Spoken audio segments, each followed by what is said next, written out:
Good morning, everybody. Thank you so much for joining us at Earth and Sky. We appreciate each and every one of you and look forward to seeing your faces. Well, in my mind, every week I think of all of you that are watching this. So I wanted to talk a little bit today about kindness. Kindness is something that I would hope that we're all taught as we're children, but it can vary how kind people tend to be. And I've had a couple examples that I've seen lately of people that were really not acting kindly, and I don't think they even realized how unkind their behavior really was. And so it just kind of inspired me to tap in a little bit with this. I also wanted to let you know in the link down below on YouTube, we're going to have a link that goes to a website. If you have children, I really liked this website. It has 60 printable cards that you can have where you ask your children different questions that spur them to come up with kindness, that allow them to think of different situations within their mind and decide what would be the kind way to act. It's not something that we're just automatically born knowing,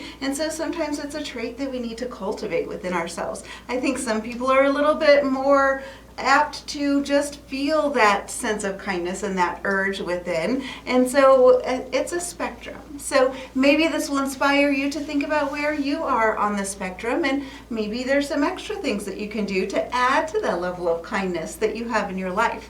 The more we are kind with each other, the more the world seems to get better, the lighter the world is. The behaviors that you show to other people always are things that are going to come back to you. It might be in different ways or with different people, but you set the stage of your life by the behavior that you have.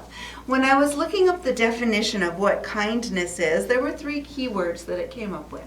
Being friendly, being generous, and being considerate are all different aspects of kindness.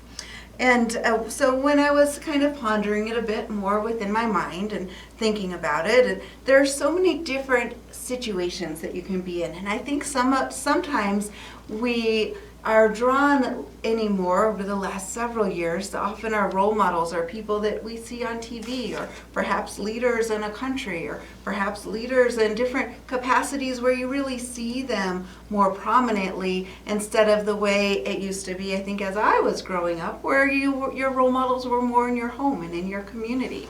And so I think children and people are getting a much broader spectrum of what it is to live in different ways and how to choose those behaviors and what normal even is. I think when we have shows that are very drama filled, and all of the reality TV shows that are out there now are so much full of all this drama, it begins to normalize it instead of normalizing what kindness is. And some of those, Leave It to Beaver, or I Dream of Jeannie, or I'm really dating myself a lot right now, I think. But those shows would really teach life lessons, and how to be kind was often something that was throughout all of it. So kindness can mean many different things. Sometimes it's offering resources to someone else.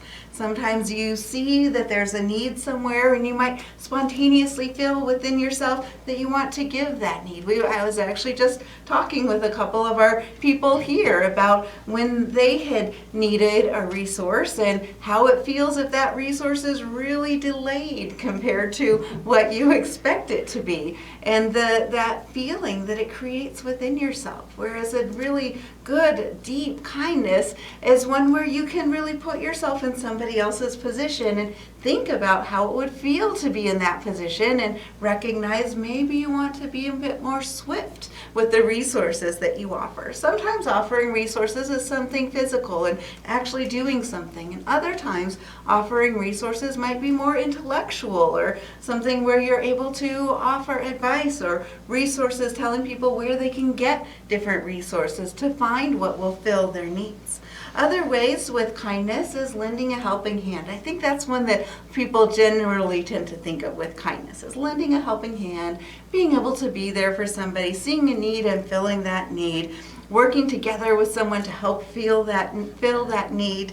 Another one that is a strong part of kindness is not judging. I think that's a big one that we all need to work on, not only with others, but also with ourselves.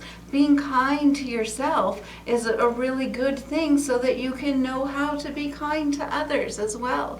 Sometimes people forget about being kind to others because they're maybe a little too kind to themselves, and they don't realize how it feels to be in another person's shoes, which really brings me to one of my main points of if you're trying to figure out how to act in a situation or how you can maybe raise a little bit higher level of kindness, it really helps to place yourself in that person's shoes and to think about how it would feel to be the person that you're looking at. If you find that you are judging somebody or you're criticizing somebody, maybe you should take a step back and think about how it would feel to be that person. Sometimes it is easy to judge somebody else or to exclude somebody else or to criticize someone else because you don't know the full force of what's going on in their lives or in their hearts. So taking a step back instead and recognizing that maybe there's another need that can be fulfilled, or maybe there's a kind act that you can do,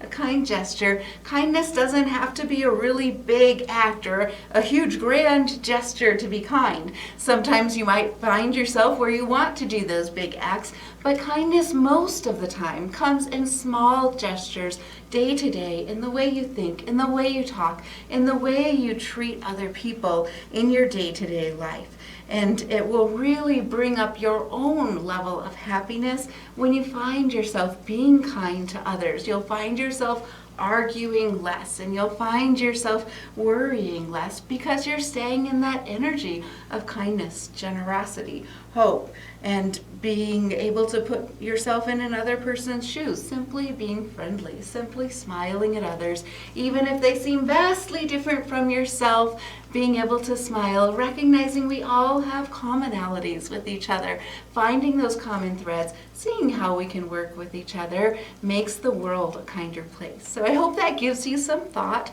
for today about how to be a bit kinder and how to bring a bit more love into your life. Have a great week, everyone. Thank you.